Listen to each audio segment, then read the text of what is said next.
In Gaza, being a journalist, the work that I do and that many of the people gathered here do has become one of the most dangerous jobs in the world. Since October in 2023, Israel has killed more than 250 journalists.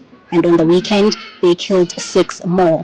This evening here in Johannesburg, journalists and other members of the community have gathered to honor those who have been killed and to also call for accountability.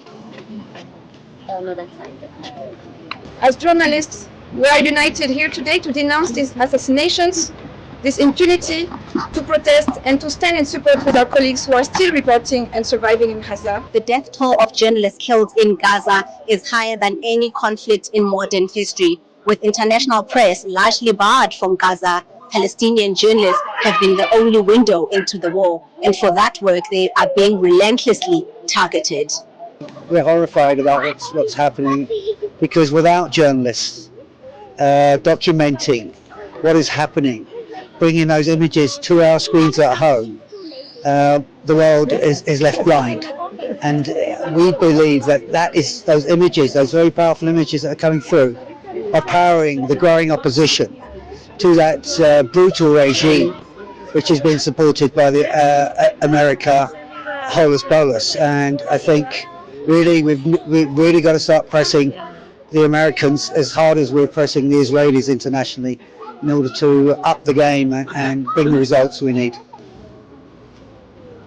This is not a war. This is a genocide. And I think one of your speakers here made a very important point, which is that this whole concept of neutrality in the media, especially when it comes to this issue, must die. It must die because Israel, as a brutal state, hides behind the principle of neutrality. There are dozens of media houses that have allowed Israel to behave with impunity because they are busy trying to be neutral, objective media houses. There's nothing objective and there's nothing neutral about the deliberate mass murder of innocent human beings purely because they happen to be Palestinian.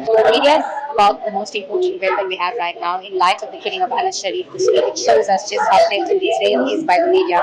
They've wiped out over 272 journalists, and so we have that weapon available to us. It's how to end apartheid South Africa, but now we have more at our disposal, so we can use it to show the world the truth. The Palestinian journalists can't anymore, and it's our duty as South Africans, especially who are post-apartheid, to take on that responsibility and help our fellow colleagues to end the genocide by showing it to the world and showing the injustices.